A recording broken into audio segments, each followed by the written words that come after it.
A very good afternoon to all of you. अभी तक हमारे चैनल पर टोटल 4 वीडियोज़ हुई हैं, जिसमें पहले वीडियो में इंट्रोडक्शन टू टेक्निकल एनालिसिस है। देन उसके बाद हम लोगों ने लाइन चार्ट यहाँ पर सीखा था और कुछ ट्रेडिंग व्यू का बेसिक सीखा था। और उसके बाद हमने ट्रेंड आइडेंटिफिकेशन के ऊपर डिस्कशन की थी। Up trend, down trend, sideways trend, primary trend क्या होता है, सेकेंडरी ट्रेंड क्या होता है और माइनर ट्रेंड क्या होता है। तो अगर आपने मेरे चैनल पे अभी तक पिछली 4 वीडियोस नहीं देखी हैं तो आपसे रिक्वेस्ट है कि पहले आप वो चारों वीडियोस कर लीजिए, क्योंकि आज की क्लास में आप अभी तक गाड़ी चलाना सीख रहे थे और आपने सिर्फ स्टेयरिंग घुमाना सीखा था। In today's class I will take you to how to handle the clutch. अब आपका पैर क्लच के ऊपर जाएगा, आपकी क्लास थोड़ी सी एडवांस होगी। आज की क्लास में जो हमें टॉपिक कवर करना है वो है सपोर्ट और रेजिस्टेंस। लेकिन उसके लिए पहले की 4 क्लासेस को समझना ज़रूरी है, क्योंकि वो आपका बेस है, वो फाउंडेशन है। धीरे धीरे हम सपोर्ट रेजिस्टेंस के बाद रेंज ट्रेडिंग और ब्रेकआउट ट्रेडिंग को कवर करेंगे। वहाँ से आपकी ट्रेडिंग की जर्नी शुरू हो जाएगी। तो बिना टाइम वेस्ट किए मैं आपको लेके चलता हूँ सपोर्ट और रेजिस्टेंस के कॉन्सेप्ट पे। सबसे पहले हमने देखा था पिछली क्लास में कि कोई भी स्टॉक जो है वो या तो अप ट्रेंड में होगा या डाउन ट्रेंड में होगा या साइडवेज ट्रेंड में होगा। मैं यहाँ पर प्राइमरी ट्रेंड की बात कर रहा हूँ। अब कोई भी स्टॉक अगर ऊपर जा रहा है तो उसके पीछे एक सिंपल सा रीजन है कि बायर और सेलर के बीच में जो टग ऑफ वॉर चल रहा है उसमें बायर ज्यादा भाव देने को रेडी है। आप समझ रहे हैं मैं क्या कह रहा हूं? कोई स्टॉक अगर, देखिए, कोई स्टॉक अगर ऊपर जा रहा है तो इसका मतलब है उस स्टॉक की डिमांड बहुत ज्यादा है। भाई ऑब्वियसली BMW, ऑडी और ये सारी गाड़ियां महंगी क्यों मिलती हैं? क्योंकि इनकी डिमांड ज्यादा है। आप इनको मारुति ऑल्टो के रेट पर नहीं खरीद सकते। तो कोई स्टॉक ऊपर जा रहा है तो इसका मतलब उसकी डिमांड बहुत ज्यादा है, उसके अंदर बायर बहुत स्ट्रांग है। कोई स्टॉक अगर नीचे आ रहा है तो उसके अंदर सेलर बहुत स्ट्रांग है। सेलर उस स्टॉक को किसी भी कीमत पर बेचने को तैयार है। अगर वो स्टॉक 100 का है और कोई नेगेटिव न्यूज आती है या नेगेटिव न्यूज आने वाली है या कोई भी ऐसी इंफॉर्मेशन है जो सेलर को पता है। एक प्राइमरी चीज मैं आपको बता रहा हूं टेक्निकल एनालिसिस में, आप हमेशा ये बात याद रखिएगा कि जब आप चार्ट देख रहे हैं तो इस चार्ट के ऊपर बायर और सेलर दोनों की ट्रांजैक्शन रिकॉर्ड हो रही है। अब भाई ट्रांजैक्शन तो एक ही होगी बायर और सेलर के बीच में, वो किस प्राइस पे हुई, किस टाइम पर हुई और कितने शेयर की हुई, वो चार्ट के ऊपर रिकॉर्ड हो रहा है। लेकिन हमें बायर ने वो स्टॉक क्यों खरीदा, सेलर ने वो स्टॉक क्यों बेचा, उन रीजंस में नहीं जाना है। ये टेक्निकल एनालिसिस का बेसिक फाउंडेशन प्रिंसिपल है। चार्ट के ऊपर अगर एक बार प्राइस प्रिंट हो गया तो आपको सिर्फ प्राइस को फॉलो करना है। तो अगर कोई स्टॉक ऊपर जा रहा है तो इसका मतलब बायर बहुत स्ट्रांग है। बायर उस स्टॉक को, उस 100 रुपीज के स्टॉक को 110 में खरीदने को तैयार है, 115, 120, 130, 140। इसीलिए वो स्टॉक ऊपर जा रहा है क्योंकि उसके अंदर बायर बहुत स्ट्रांग है। अब उसके पीछे के रीजन में हमें नहीं जाना है। हो सकता है बायर कोई इंस्टीट्यूशन हो जिसको पहले से कोई न्यूज पता हो सकता है बायर कोई इंडिविजुअल हो जो बहुत बड़ा इंडिविजुअल है, जो बहुत सारे शेयर्स अक्यूमुलेट कर रहा हो। कुछ भी रीजन हो सकते हैं। मे बी उस कंपनी का कोई रिजल्ट आने वाला है तो लोग एंटीसिपेशन में खरीद रहे हैं। कुछ भी रीजन हो सकते हैं। इसी तरह से सेलर के बेचने के भी कुछ भी रीजन हो सकते हैं। हमें उन रीजंस के पीछे नहीं जाना, हमें सिर्फ अपने चार्ट पर फोकस करना है। आप अपने आप को एक प्लेन का पायलट समझिए। आपकी स्क्रीन जो आपको बोल रही है बस आपको उस डायरेक्शन में प्लेन को फ्लाई करना है। ये आपके लिए स्क्रीन का काम कर रहा है। इसके अलावा अखबार में कोई न्यूज आती है, कोई मीडिया के अंदर कोई बात हो गई, उस कंपनी से रिलेटेड कोई नेगेटिव न्यूज आ गई, कोई पॉजिटिव न्यूज आ गई, तो चार्ट पर आपको फोकस करना है। जब तक चार्ट पर रिएक्शन नहीं है आपको नहीं बेचना अगर नेगेटिव न्यूज है तो सपोर्ट और रेजिस्टेंस का कॉन्सेप्ट समझने के लिए सबसे पहले हमें समझना है बायर और सेलर चार्ट के ऊपर क्या कर रहे हैं। ये आपके सामने पेज इंडस्ट्रीज का चार्ट खुला हुआ है। ये कंपनी जॉकी की फ्रेंचाइजी है, इसके पास इंडिया में franchisee of Jockey and Speedo. Speedo is the swimwear brand. हमें चार्ट हमने खोला वीकली या आप मंथली भी खोल कर देख सकते हैं। ये स्टॉक बहुत स्ट्रॉन्ग अप ट्रेंड में है, ऊपर जा रहा है। इसका मतलब जरूर इस कंपनी की कोई ना कोई ग्रोथ स्टोरी रही होगी या अभी भी इस कंपनी की ग्रोथ बड़ी अच्छी होगी, इसलिए ये स्टॉक ऊपर आया है, बिकॉज बायर्स इसमें बहुत स्ट्रांग हैं। तो इसी तरह से आप किसी और स्टॉक का एग्जांपल ले सकते हैं, जैसे यस बैंक। अब यस बैंक के केस में आप देखेंगे कि ये एक डाउन ट्रेंड में है, तो जरूर इसके अंदर कोई ना कोई ऐसी नेगेटिव न्यूज या नेगेटिव हैपनिंग बिजनेस से रिलेटेड हुई होगी, जिसकी वजह से सेलर इसके अंदर बहुत स्ट्रांग थे, तो सेलिंग आई इसके अंदर। सेलर जो है वो इतने स्ट्रांग थे, वो अपनी किसी भी प्राइस पर इस स्टॉक को बेचकर निकलना चाहते थे। अब बायर क्यों खरीद रहा था, उसके रीजन के पीछे हमें नहीं जाना है। बहुत सारे लोग होते हैं, उनको लगता है ये 10-11 रुपए का शेयर है तो अभी भी इसको खरीद लो, हो सकता है फ्यूचर में 100 का हो जाए, 1000 का हो जाए, 500 का हो जाए। हमें तो ट्रेंड के साथ चलना है। डाउन ट्रेंड में है स्टॉक तो हमें नहीं खरीदना। जब स्टॉक अप ट्रेंड में होगा हम इसको तब खरीदेंगे। हमें साइडवेज में है तब भी हमें उस स्टॉक को नहीं खरीदना। सो आपको इतना समझ में आया, स्टॉक नीचे आ रहा है तो सेलर स्ट्रांग है, यानी उसके अंदर सेलिंग आई है बहुत स्ट्रांग, और अगर स्टॉक ऊपर जा रहा है तो बायर स्ट्रांग है, उसके अंदर बाइंग आई है बहुत स्ट्रांग। अब सपोर्ट और रेजिस्टेंस क्या होता है, उसके लिए मैं आपको पेज इंडस्ट्रीज के चार्ट पर लेकर चलता हूं। तो वीकली चार्ट हम खोलते हैं, तो आप देखिए यहां पर क्या हुआ। आप देखो यहाँ अगस्त, ये सितंबर 2013 से जितना मेरी स्क्रीन पर मुझे चार्ट दिख रहा है, या मैं इसको जूम आउट और जूम इन कर सकता हूँ। आप यहाँ देखो जून 2015 में इस लेवल से पेज इंडस्ट्रीज में सेलिंग आई। अब वो सेलिंग क्यों आई उस रीजन में हमें नहीं जाना। तो जून सिंस मई 2015 टिल फरवरी 2016 पेज इंडस्ट्रीज का सेकेंडरी डाउन ट्रेंड हो शुरू हुआ, यानी ये छोटे टाइम फ्रेम पे एक डाउन ट्रेंड में चला गया, छोटे टाइम फ्रेम पे।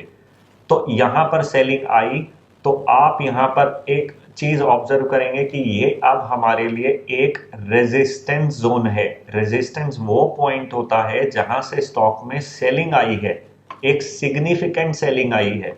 ऐसा नहीं, अब सेलिंग तो यहां भी आई है, यहां भी आई है, यहां भी आई है, छोटे छोटी सेलिंग तो यहां पर भी आई है। तो बहुत सारे टेक्निकल एनालिस्ट आपको बोलेंगे कि यहां से आप एक टूल पिक करो जिसको हॉरिजॉन्टल लाइन बोलते हैं, और हॉरिजॉन्टल लाइन ड्रॉ करते रहो। जैसे आपने एक और हॉरिजॉन्टल लाइन आपने देखा यहां से सेलिंग आई है, यहां भी ड्रॉ कर दी। आपने एक हॉरिजॉन्टल लाइन आपने देखा यहां से सेलिंग आई है, यहां भी ड्रॉ कर दिया। एंड सिमिलरली आप हॉरिजॉन्टल लाइंस ड्रॉ करते रहे, और एंड में रिजल्ट क्या हुआ, आपके चार्ट पर सिर्फ लाइन ही लाइन दिख रही है, और आप कॉन्सेप्ट में उलझ करके रह गए कि सपोर्ट और रेजिस्टेंस है कहाँ। तो इसके लिए ऐसा नहीं करना है। इसमें सिंपल कॉन्सेप्ट ये होता है कि जहां से सिग्निफिकेंट सेलिंग आई है स्टॉक में, वहां पर हम अपना रेजिस्टेंस पॉइंट आइडेंटिफाई करेंगे। रेजिस्टेंस जो है वो कभी भी एक प्राइस का लेवल नहीं होता, वो एक जोन होता है। तो मैं यहाँ पर हॉरिजॉन्टल रे सिलेक्ट करता हूं। आप देखेंगे इस लेवल से इस पेज इंडस्ट्रीज के स्टॉक में सिग्निफिकेंट सेलिंग आई, तब तक ये अप ट्रेंड में था। तो अब आपने यहाँ पर देखा कि ये इसके लिए एक रेजिस्टेंस का काम कर रहा है। फिर आप दोबारा देखिए फरवरी 16 के बाद जब ये स्टॉक ऊपर चलना शुरू हुआ, तो अक्टूबर 2016 में, this is not a coincidence, technical analysis में याद होगा, आप पहली वीडियो जाकर के देखिए, मैंने आपको बोला था हिस्ट्री रिपीट्स इटसेल्फ। वो इसीलिए बोला था क्योंकि जब ये प्राइस यहां पर आएगा तो जो बायर्स हैं उनको पता है कि क्योंकि पहले इस प्राइस पर सेलिंग आई थी, तो बहुत सारे लोग यहां पर प्रॉफिट अपना बुक करना शुरू करेंगे, और आप देखेंगे सेम लेवल के ऊपर the stock will witness the significant selling again. So you see that then this is the good resistance zone for Page Industries stock. लेकिन आप यहां पर देखें कि ये स्टॉक के अंदर यहां पर सेलिंग आई सिग्निफिकेंट, देन अगेन यहां पर सेलिंग आई सिग्निफिकेंट, देन फाइनली ये लेवल जो है क्रॉस हो गया यहां पर समवेयर नियर अगस्त एंड सितंबर 2017 में। ये लेवल पेज इंडस्ट्रीज के स्टॉक में क्रॉस हो गया, यानी बायर्स इतने स्ट्रांग हो गए कि वो प्राइस को ऊपर ले गए। हम आगे आएंगे आने वाली वीडियोस में ब्रेकआउट क्या होता है, अभी सिंपल हम सपोर्ट एंड रेजिस्टेंस का कॉन्सेप्ट समझ रहे हैं। तो आपने यहां पर देखा कि ये जो जोन है, ये जोन कितना है 16,800 से 17,450 500 का जो जोन है वो पेज इंडस्ट्रीज के लिए एक रेजिस्टेंस का जोन है। तो आप देखेंगे यहां पर सिग्निफिकेंट सेलिंग आई यहां पर, और यहां पर थोड़ी सी प्रॉब्लम हुई स्टॉक में, लेकिन फाइनली ये जाकर के ब्रेकआउट इसके अंदर हो गया। फिर आप देखेंगे कि ये स्टॉक जो है रेजिस्टेंस फेस कर रहा था, लेकिन जब ये रेजिस्टेंस क्रॉस हो गया तो अब ये लेवल सपोर्ट का काम करेगा।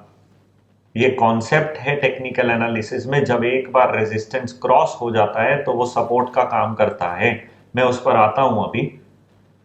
अब सपोर्ट समझने के लिए आप देखें कि पेज इंडस्ट्रीज के स्टॉक में आपको नजर आ रहा है कि इस पॉइंट पर फरवरी 2018 में, उससे पहले तक ये स्टॉक गिर रहा था, लेकिन यहां पर बायर बहुत स्ट्रांग हो गया। मैंने आपको कैंडल स्टिक भी समझा दी है, आप इस कैंडल को भी देखें जरा ठीक से, आप इस कैंडल को देखें। ये इस दिन ओपनिंग प्राइस ये था, व्हाइट कैंडल है, क्लोजिंग प्राइस ये है, लेकिन प्राइस कहीं तो यहां तक नीचे भी गया था इस वीक, क्योंकि ये एक वीक की कैंडल है, और प्राइस ऊपर आकर के बंद हुआ। तो आप देखेंगे उसके बाद प्राइस ऊपर चला गया। ये जो जोन है ये इसके लिए एक स्ट्रॉन्ग सपोर्ट का काम करेगा। और आप देखें coincidentally again the concept history repeats itself, stock वापस ऊपर गया, और जब वहां से सिग्निफिकेंट सेलिंग आई 2018 में, तो स्टॉक ने वापस अगस्त 2019 में उसी जोन के आसपास सपोर्ट ली। तो अब एक हॉरिजॉन्टल लाइन आप यहां पर ड्रॉ करेंगे तो आप देखेंगे ये एक जोन है 18,000 से अप्रोक्सीमेटली 17,000, और आप देखेंगे बाद में दोबारा मार्च 2020, ये तो कोविड फॉल था, जनवरी 2020 में जब सारे स्टॉक्स करेक्ट हुए कोविड की वजह से, लॉकडाउन से पहले, तो पेज इंडस्ट्रीज भी करेक्ट हुआ, and then it came down till the same level in March 2020. So you'll draw one horizontal ray here. So you'll see that this zone is acting as a strong support zone for the Page Industries stock. So आप समझे यहां पर कि support और resistance क्या होता है। Support वो पॉइंट है, इंग्लिश टर्मिनोलॉजी, सपोर्ट वो पॉइंट है जहां से सिग्निफिकेंट बाइंग आई है, रेजिस्टेंस वो पॉइंट है जहां से सिग्निफिकेंट सेलिंग आई है। बस सिंपल इतना कॉन्सेप्ट है। एक बार अगर रेजिस्टेंस जोन, एक बार आप यहां पर रेक्टेंगल पिक करिए, आप यहां पर एक देखिए, ये एक इसके लिए रेजिस्टेंस जोन का काम कर रहा था। एक बार जब रेजिस्टेंस क्रॉस हो जाता है तो लोगों के माइंड में रहता है, सारे ट्रेडर जो इस चार्ट को देखकर ट्रेड कर रहे हैं उनके माइंड में ये रहता है कि ये एक सिग्निफिकेंट रेजिस्टेंस था पहले, तो अब आगे ये सपोर्ट का काम करेगा। तो आप देखेंगे कितना ब्यूटीफुली यहां पर इस लेवल ने सपोर्ट का काम करा। स्टॉक जब वापस से अगस्त 2019 में फाइनली आकर के नीचे टच हुआ इस सपोर्ट पर, वहीं से सिग्निफिकेंट बाइंग आई। And then again later in April 2020 Covid fall तो हुआ, लेकिन उस वक्त अगर आप चार्ट देख रहे होते तो आप आइडेंटिफाई कर लेते कि पेज इंडस्ट्रीज के लिए ये लेवल जो पहले रेजिस्टेंस था वो अब सपोर्ट का काम करेगा। तो इसके लिए यहां पर आप अपनी बाइंग कर सकते थे इस स्टॉक में। फिर हम आगे चलते हैं, हुआ क्या, और अभी ये स्टॉक 30,800 लेवल पर है। तो मैं आपको और एग्जांपल लेकर चलता हूं। ये एप्पल का स्टॉक है, नैस्डैक इंडेक्स का, अमेरिका में लिस्टेड है। सो एप्पल के स्टॉक का हम वीकली चार्ट खोलेंगे। सपोर्ट रेजिस्टेंस ड्रॉ करने के लिए सबसे पहले आप मंथली चार्ट पर देख सकते हैं कि सिग्निफिकेंट रेजिस्टेंस और सपोर्ट जोन्स कहाँ हैं। जैसे एक जोन मुझे ये दिख रहा है यहाँ पर, एक जोन ये वाला है जहाँ पर सिग्निफिकेंट रेजिस्टेंस था। उसके बाद आप जूम करेंगे चार्ट को, आप वीकली चार्ट पर चले जाएं। वीकली चार्ट पर आप इसको थोड़ा सा जूम इन जूम आउट कर सकते हैं, क्योंकि जब आप वीकली चार्ट खोलेंगे तो वो ऐसा खुलेगा। तो आप इसको जूम इन या जूम आउट करके, एक मैं आपको रिकमेंड करूंगा कि आप जूम आउट कर लें चार्ट को, और जूम आउट करने के बाद सपोर्ट और रेजिस्टेंस पॉइंट्स को आइडेंटिफाई करना स्टार्ट करें। जैसे मैं आपको एक रेजिस्टेंस पॉइंट ड्रॉ करके दिखाता हूं। ये एक रेजिस्टेंस जोन था, यहाँ पर स्टॉक्स में सिग्निफिकेंट सेलिंग आई, उसके बाद नेक्स्ट टाइम स्टॉक वापस ऊपर गया अप्रैल 2019 में, फिर significant selling I and finally इस जोन जो है वो क्रॉस हो गया और वापस से इस रेजिस्टेंस जोन ने इस स्टॉक के लिए देखिए कोविड फॉल में सपोर्ट का काम किया। सो आप अब एक जोन ये देखेंगे, यहाँ पर एक सिग्निफिकेंट जोन था जहां पर इसमें सेलिंग आई थी। अब देखिए कितना ब्यूटीफुल कॉन्सेप्ट है। इधर अप्रैल 2012 में स्टॉक में सिग्निफिकेंट सेलिंग आई, रेजिस्टेंस पॉइंट ये डिफाइन हो गया। देन अगेन इसी जोन से सितंबर 2012 में सेलिंग आई, देन वापस ये क्रॉस हुआ। क्रॉस होने के बाद 1 time, 2 times, 3 times and 4 times this zone was tested again and finally if you'll see here July 2016 में the stock saw significant buying from this zone. So ये resistance zone था पहले और बाद में इसने support का काम किया। तो आपको बहुत सारे स्टॉक्स में रेजिस्टेंस और सपोर्ट जोन्स बनाने पड़ेंगे खुद से। जैसे हम नेटफ्लिक्स के चार्ट पर चलते हैं तो नेटफ्लिक्स के चार्ट को मैं थोड़ा वीकली पर अगर देखूं तो अब आपके आगे लाइव एग्जांपल है। तो आप देखेंगे इधर बार बार नेटफ्लिक्स के स्टॉक को जब जब ये इस जोन में जाता है वहां पर इस स्टॉक के अंदर सेलिंग आ जाती है। वन टाइम आप देखिए जुलाई 2020, देन अगेन अक्टूबर, जनवरी। सो यू विल सी कि ये बहुत स्ट्रॉन्ग सिग्निफिकेंट रेजिस्टेंस जोन है। जैसे ही इस जोन में आता है सेलिंग आ जाती है इस जोन के अंदर। इसी तरह से आप अब समझ गए होंगे कि नीचे का भी एक लेवल जो है वो नेटफ्लिक्स के लिए सपोर्ट का काम कर रहा है। बार बार इस जोन से बाइंग भी आ जाती है। सो मुझसे बहुत लोग पूछते हैं कि टेक्निकल एनालिसिस क्रिप्टो करेंसीज में अप्लाई होता है क्या? हाँ, क्रिप्टो करेंसीज में भी टेक्निकल एनालिसिस हर वो जगह अप्लाई होगा जहां पर फ्रीली ट्रेडेड सिक्योरिटी रहेगी। तो ये आपके आगे बिटकॉइन का चार्ट है, मैंने ऑलरेडी ड्रॉ करके रखा हुआ है लेकिन मैं सारी ड्राइंग्स डिलीट करके आपको दिखाता हूँ। तो आप देखेंगे ये एक रेजिस्टेंस जोन था, देन आप देखेंगे ये इसके लिए एक रेजिस्टेंस जोन था। अब आप देखिए यहाँ पर एक ये सपोर्ट जोन का काम कर रहा था, तो उसी के आसपास बिटकॉइन ने सपोर्ट लिया एंड देन वापस सिग्निफिकेंट बाइंग आई। मैं आपको डेली चार्ट पर अगर लेकर के चलूं तो आप देखेंगे डेली चार्ट पर ये एक जोन रहेगा बिटकॉइन के लिए जहां पर बिटकॉइन को रेजिस्टेंस फेस करना पड़ेगा। जब भी ये क्रिप्टो करेंसी इस लेवल के आसपास आएगी तो आप इसको ऑब्जर्व करते रहिएगा। सेकेंडली आप देखेंगे इस कॉन्सेप्ट में कि बिटकॉइन बार बार इस जोन के पास सपोर्ट लेता रहा। लाइव एग्जांपल है आपके आगे। सो since 19th May till 23rd July this zone of 29,800 to रफली आप लगा लीजिए 28,000 से 31,000 के जोन में bitcoin was taking support. And अब अगर आप समझ गए होंगे तो this was acting as a very crucial resistance zone. So 1 time, 2 times, 3 times it was tested. यहाँ पर बार बार सेलिंग आ रही थी और नीचे वाले लेवल पे बार बार बाइंग आ रही थी एंड फाइनली बिटकॉइन ने ये अपना रेजिस्टेंस को क्रॉस करा। तो अब आपके आगे लाइव एग्जांपल है। You have to observe now bitcoin's chart every week and you have to see whether this zone will be respected or not whenever Bitcoin falls. So अगर Bitcoin गिरता है तो आप ऑब्जर्व करिएगा कि इधर सपोर्ट लेता है या नहीं लेता है। So this is what about basic resistance and support zone concept is. बहुत सारे टेक्निकल एनालिस्ट और मैं यूं कहूं तो यूट्यूब चैनल्स पर आपको बोला जाएगा कि जितनी मर्जी आप लाइंस ड्रॉ कर लो, ये भी सपोर्ट है, ये भी सपोर्ट है, ये भी सपोर्ट है। अल्टीमेटली होगा कुछ नहीं, आपके चार्ट के ऊपर सिर्फ हॉरिजॉन्टल लाइंस ही नजर आएंगे and you will get confused. So keep this concept in your mind that support and resistance are those zones. Firstly they are not points, they are zones. They are those zones where significant buying or selling occurs in a particular security.